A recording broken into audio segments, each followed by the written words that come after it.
Eklavya YouTube channel में आप सभी का स्वागत है। आज हम मध्य प्रदेश के प्रमुख फसलों पर एक कह सकते हैं कि गहरी नजर डालने वाले हैं। ये सीधे तौर पर एमपीपीएससी प्रीलिम्स 2026 के पाठ्यक्रम से जुड़ा है। बिल्कुल, और हमारी कोशिश यही रहेगी कि हम सिर्फ तथ्य ना देखें बल्कि उनके पीछे का क्यों और कैसे भी समझें। तो चलिए शुरू करते हैं। सबसे पहले ये समझना जरूरी है कि ये विषय परीक्षा के लिए इतना महत्वपूर्ण क्यों है। हाँ, देखिए, ये जो टॉपिक है ये जीएस पेपर 1 की इकाई 3 मतलब मध्य प्रदेश के भूगोल का एक मुख्य हिस्सा है। और पाठ्यक्रम में तो राज्य की प्रमुख फसलें नाम से एक सीधा सीधा टॉपिक दिया ही हुआ है। एकदम। और अगर हम पिछले कुछ सालों के पेपर्स देखें ना, तो एक ट्रेंड साफ नजर आता है। क्या ट्रेंड है वो? हर साल आप मानकर चलिए औसतन 2 से 3 सवाल इस हिस्से से जरूर पूछे जाते हैं। अच्छा।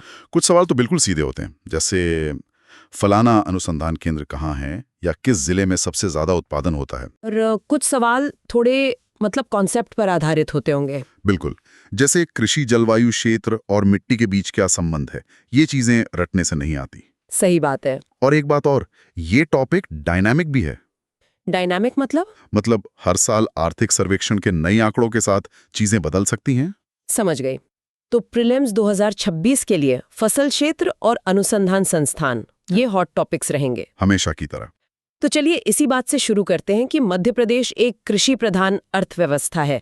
ये लाइन हम सबने किताबों में पढ़ी है, पर इसका जमीनी मतलब क्या है? इसका मतलब बहुत गहरा है। आज भी राज्य की लगभग 72% आबादी, सोचिए 72%, गांवों में रहती है।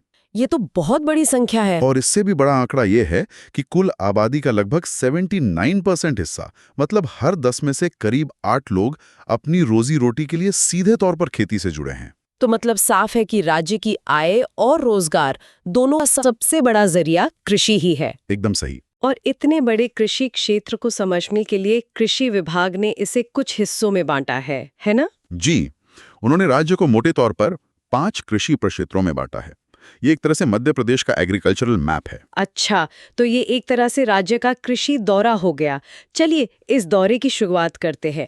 पहला क्षेत्र कौन सा है? पहला है पश्चिमी मध्य प्रदेश, यानी हमारा मालवा। यहाँ की काली मिट्टी है जो कपास और सोयाबीन के लिए जानी जाती है। बिल्कुल। फिर उत्तर की तरफ चलें तो आता है ज्वार गेहूं का प्रदेश। इसमें मुरैना और भिंड जैसे जिले हैं। ठीक है। और राज्य के बीच में? मध्य में वो तो गेहूं का ही प्रदेश है। नर्मदापुरम, नरसिंहपुर, ये सब प्रमुख हैं। और अगर हम और पूर्व की तरफ बढ़ें तो वो हो जाता है उत्तर पूर्वी क्षेत्र, जहां चावल गेहूं दोनों होते हैं। पन्ना, सतना, जबलपुर इसमें आते हैं। और सबसे पूर्वी हिस्सा? वो है संपूर्ण पूर्वी क्षेत्र।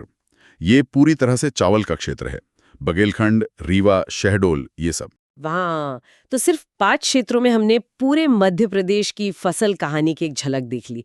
चलिए अब इन फसलों के सितारों से मिलते हैं। शुरुआत गेहूं से करते हैं। हाँ, और ये जानना बहुत दिलचस्प है कि साल 2000 में जब छत्तीसगढ़ अलग हुआ, हाँ, उसके बाद गेहूं मध्य प्रदेश की सबसे प्रमुख फसल बन गया। ऐसा क्यों हुआ? क्योंकि हमारा जो बड़ा चावल उत्पादक क्षेत्र था, हाँ, वो छत्तीसगढ़ में चला गया, तो फोकस गेहूं पर शिफ्ट हो गया। अच्छा।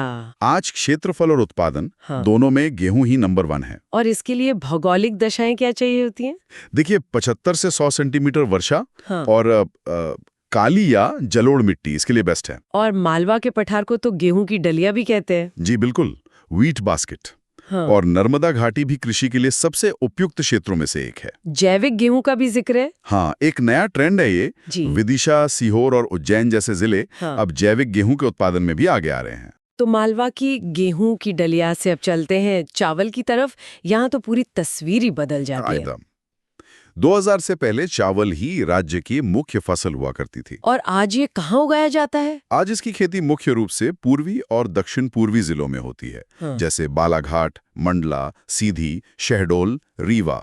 यहाँ श्री पद्धति का भी जिक्र है। इसका पूरा नाम तो सिस्टम ऑफ राइस इंटेंसिफिकेशन है, पर असल में ये है क्या? ये खेती का एक बहुत ही वैज्ञानिक तरीका है। इसमें पौधों को दूर दूर लगाया जाता है, जिससे हर पौधे को पूरा पोषण मिलता है। और नतीजा ये कि कम बीज और कम पानी में ज्यादा पैदावार होती है। इससे बुआई क्षेत्र और उत्पादन दोनों में बढ़ोतरी हुई है। ये तो कमाल है। और बालाघाट के चिन्नौर चावल को जीआई टैग भी मिला है। जी, ये बहुत बड़ी उपलब्धि है। जीआई टैग बताता है कि चिन्नौर चावल का जो अनोखा स्वाद और खुशबू है, वो बालाघाट की मिट्टी और जलवायु की ही देन है। तो हमने गेहूं और चावल देख लिया। पर मध्य प्रदेश का एक बड़ा हिस्सा पठारी और कम उपजाऊ भी है, वहाँ क्या होता है? वहीं पर एंट्री होती है मोटे अनाज के हीरो यानी मक्का की। मक्का की क्या खासियत है? इसकी सबसे बड़ी खासियत यही है कि ये कम उपजाऊ और ऊबड़-खाबड़ जमीन पर भी अच्छी पैदावार दे देता है। इसीलिए ये राज्य की तीसरी सबसे प्रमुख खाद्य फसल है। और छिंदवाड़ा को तो कॉर्न सिटी ही कहते हैं। हाँ बिल्कुल, छिंदवाड़ा के अलावा झाबुआ, धार और रतलाम भी इसके प्रमुख उत्पादक जिले हैं। इसका कोई अनुसंधान केंद्र भी है? जी, अंतर्राष्ट्रीय गेहूं व मक्का अनुसंधान केंद्र खमरिया जबलपुर में है। ये बहुत महत्वपूर्ण संस्थान है। मोटे अनाज की बात हो रही है तो ज्वार को कैसे भूल सकते हैं? नहीं भूल सकते। ज्वार की सबसे बड़ी खूबी है कि इसे रबी और खरीफ दोनों मौसम में बोया जा सकता है। और ये कहाँ होता है ज्यादातर? ये मुख्य रूप से पश्चिमी और उत्तरी मध्य प्रदेश में उगाया जाता है। मंदसौर, रतलाम, उज्जैन ये सब इसके गढ़ हैं। राष्ट्रीय स्तर पर क्या स्थिति है हमारी? आपको जानकर हैरानी होगी कि ज्वार उत्पादन में मध्य प्रदेश देश में दूसरे स्थान पर है। वाह! और बाजरा? मैंने सुना है कि ये बहुत कम पानी में भी हो जाता है। बिल्कुल, बाजरा कम वर्षा वाले क्षेत्रों का चैंपियन है। तो ये चंबल वाले इलाके में होता होगा? एकदम सही पकड़ा। मध्य भारत का पठार यानी भिंड, मुरैना, ग्वालियर, श्योपुर इन इलाकों में ये खूब होता है और पोषण के मामले में भी ये बहुत अमीर है। चलिए अब अनाज से दालों की तरफ आते हैं। यहाँ तो मध्य प्रदेश का दबदबा है ना? जी हाँ, दलहन उत्पादन में मध्य प्रदेश पूरे देश में पहले स्थान पर है। और इसका श्रेय किसे जाता है? इसका सेहरा बनता है दलहन के राजा यानी चने के सिर। ये रबी की फसल है? हाँ, रबी मौसम में बोई जाती है। उज्जैन इसमें सबसे आगे है, पर विदिशा, नरसिंहपुर, होशंगाबाद में भी इसकी बम्पर पैदावार होती है। क्या इसके पीछे कोई सरकारी योजना भी है? हाँ, 1998 में शुरू हुई राष्ट्रीय दलहन विकास योजना ने इसके उत्पादन को बढ़ाने में बहुत मदद की है। और चने के बाद दूसरी सबसे जरूरी दाल है अरहर यानी तुर। जी, ये एक खरीफ फसल है और इसकी खेती का तरीका भी काफी दिलचस्प है। मिश्रित खेती है ना? हाँ, किसान इसे अक्सर कपास और ज्वार के साथ बोते हैं। इससे एक ही खेत से 2-3 फसलें मिल जाती हैं। अब उस फसल पर आते हैं जिसने मध्य प्रदेश को एक नई पहचान दी है, सोयाबीन। हाँ, हमारी राजकीय फसल। और एमपी को सोया स्टेट भी कहते हैं। क्यों? आंकड़े खुद बताते हैं। देश का लगभग 51% सोयाबीन अकेले मध्य प्रदेश पैदा करता है। आधा से भी ज्यादा। जी, ये राज्य की सबसे प्रमुख तिलहनी फसल है। इसने मालवा के किसानों की कह सकते हैं किस्मत ही बदल दी। उज्जैन, इंदौर, धार, देवास ये पूरा इलाका इसका गढ़ है। हाँ, और उज्जैन में तो सर्वाधिक उत्पादन होता है। एशिया का सबसे बड़ा सोयाबीन संयंत्र भी उज्जैन में ही है। लेकिन राष्ट्रीय सोयाबीन अनुसंधान केंद्र इंदौर में है। बिल्कुल, ये पॉइंट परीक्षा में कंफ्यूज कर सकता है। प्लांट उज्जैन में और रिसर्च सेंटर इंदौर में। ये अच्छा पॉइंट है। तिलहनी फसलों में सोयाबीन के बाद सरसों का नंबर आता है, जिसे हम पीली क्रांति से जोड़ते हैं। ये राज्य की दूसरी प्रमुख तिलहनी फसल है, रबी की फसल। और सरसों की हंडी किसे कहते हैं? मध्य भारत के पठार को, मुरैना, भिंड, श्योपुर, इस चंबल क्षेत्र में सर्दियों में जहां तक नजर जाती है पीले खेत ही दिखते हैं। और एक और रोचक तथ्य है कि ये शहद उत्पादन में भी मदद करती है। जी, क्योंकि सरसों के फूलों से मधुमक्खियों को भरपूर रस मिलता है, तो किसानों के लिए ये एक अतिरिक्त आय का स्रोत बन जाता है। अब बात करते हैं वाणिज्यिक फसलों की, और इसमें सफेद सोने यानी कपास का कोई मुकाबला नहीं। सफेद सोना नाम बिल्कुल सही है। यह राज्य की सबसे प्रमुख कमर्शियल फसल है। और इसके लिए गहरी काली मिट्टी, जिसे रेगुर भी कहते हैं, सबसे अच्छी होती है। एकदम। और इसीलिए खंडवा और खरगोन को सुनहरे जिले भी कहा जाता है, गोल्डन डिस्ट्रिक्ट। जी, कपास की वजह से ही। यहाँ भी अनुसंधान केंद्रों को लेकर एक छोटा सा पेच है ना? हाँ, सामान्य कपास अनुसंधान केंद्र खरगोन में है, जबकि जैविक कपास का अनुसंधान केंद्र खंडवा में है। ठीक है। कपास के बाद दूसरी सबसे बड़ी कमर्शियल फसल गन्ना है, और यहाँ तो नरसिंहपुर का नाम ही आता है। हाँ, नरसिंहपुर को गन्ने का गढ़ कहा जाता है। वहाँ की जमीन और पानी गन्ने के लिए शानदार है। तो जाहिर है गन्ना अनुसंधान केंद्र भी वहीं होगा। जी, बोहानी नरसिंहपुर में ही है। अब कुछ ऐसी फसलों की बात करते हैं जो अपनी प्रकृति के कारण हमेशा चर्चा में रहती हैं, मादक फसलें। हाँ, इसमें सबसे पहले अफीम। मध्य प्रदेश देश का सबसे बड़ा अफीम उत्पादक राज्य है। और जिले हैं मंदसौर और नीमच। जी, मंदसौर पहले नंबर पर है, पर यह जानना जरूरी है कि इसकी खेती सरकारी लाइसेंस से होती है और इसका इस्तेमाल दवाइयां बनाने में होता है। और गांजा? बुरहानपुर को मजाक में गजेड़ियों का स्वर्ग भी कहते हैं। ये एक तरह का लोकल नाम है। इसका प्रमुख क्षेत्र निमाड़ ही है।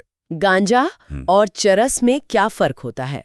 तकनीकी तौर पर गांजा पौधे का फूल होता है, जबकि चरस उसी पौधे के तने से निकलने वाले रेजिन या गोंद से बनता है। चलिए अब कुछ अच्छी खुशबू और स्वाद की बात करते हैं, उद्यानिकी और मसाले। मसाला उत्पादन में मध्य प्रदेश देश में चौथे स्थान पर है, जो काफी बड़ी बात है। और प्रमुख मसाला फसल कौन सी है? लहसुन। ये एक जिला एक उत्पाद योजना में भी शामिल है। वहीं धनिया की बुवाई गुना और नीमच में खूब होती है। और फलों में अमरूद में हम नंबर 1 है ना? बिल्कुल। अमरूद उत्पादन में मध्य प्रदेश देश में पहले स्थान पर है। साथ ही औषधीय और सुगंधित फसलों में भी हम पहले स्थान पर हैं। केला उत्पादन में बुरहानपुर का नाम आता है। जी, बुरहानपुर जिला काफी आगे है। हमने शुरू में 5 कृषि प्रक्षेत्रों की बात की थी, लेकिन एक और वर्गीकरण का जिक्र है, 11 कृषि जलवायु क्षेत्र। इन दोनों में क्या फर्क है? देखिए, जो 5 क्षेत्रों वाला वर्गीकरण है वो एक मोटा-नोटा प्रशासनिक बंटवारा है। और 11 वाला? वो ज्यादा वैज्ञानिक है। वो सिर्फ मिट्टी नहीं बल्कि किसी जगह की बारिश, तापमान और नमी को भी ध्यान में रखता है। कोई उदाहरण देके समझाएंगे? जरूर। जैसे निमाड़ का मैदान एक कृषि जलवायु क्षेत्र है। वो गर्म और सूखा है तो वहाँ कपास होती है। ठीक है। अब इसकी तुलना कीजिए छत्तीसगढ़ का मैदान क्षेत्र से, जिसमें बालाघाट आता है। वहाँ बारिश बहुत ज्यादा होती है, इसलिए वो इलाका चावल के लिए मशहूर है। अच्छा, तो जलवायु सीधे तौर पर तय कर रही है कि फसल क्या होगी। एकदम। ये तो बहुत साफ हो गया। अंत में एक नज़र उन अनुसंधान केंद्रों पर डाल लेते हैं जो परीक्षा में सीधे सीधे पूछे जाते हैं। एक क्विक रैप अप करते हैं। सोयाबीन का राष्ट्रीय केंद्र इंदौर में, राज्य वाला उज्जैन में, चावल का बड़वानी में, गेहूं का पवारखेड़ा जो अब नर्मदापुरम में है, और दलहन का अमलाहा सीहोर में। और कुछ खास संस्थान भी हैं, जैसे अंगूर अनुसंधान केंद्र रतलाम में है, और आम अनुसंधान केंद्र रीवा के गोविंदगढ़ में। भोपाल में भी 2 बड़े संस्थान हैं। जी, कृषि अभियांत्रिकी संस्थान और भारतीय मृदा विज्ञान संस्थान, और एक टिश्यू कल्चर लैब बैतूल में है।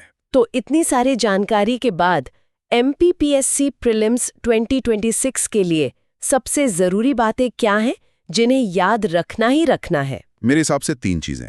पहला, मैच द कॉलम के लिए तैयार रहें। फसल और उसका टॉप उत्पादक जिला या अनुसंधान केंद्र और उसका शहर। दूसरा, फसलों के उपनाम याद रखें, जैसे कपास सफेद सोना और सोयाबीन पीला सोना। ये अक्सर पूछ लिए जाते हैं। और तीसरा पॉइंट क्या होगा?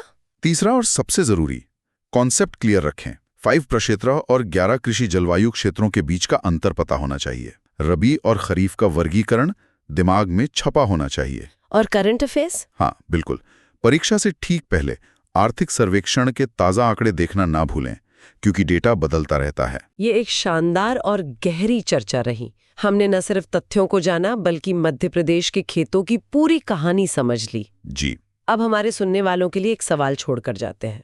हमने देखा कि भूगोल और जलवायु कैसे तय करते हैं कि किसान क्या उगाएगा, पर आज के बदलते दौर में जहां क्लाइमेट चेंज एक सच्चाई है, क्या लगता है कि 20 साल बाद भी मध्य प्रदेश का ये कृषि नक्शा ऐसा ही रहेगा, या मालवा की गेहूं की डलिया में हमें कोई नई अनजान फसल देखने को मिल सकती है? सोचिएगा जरूर। ऐसी क्विक रिवीजन टॉपिक्स के लिए एकलव्य YouTube चैनल को सब्सक्राइब करें।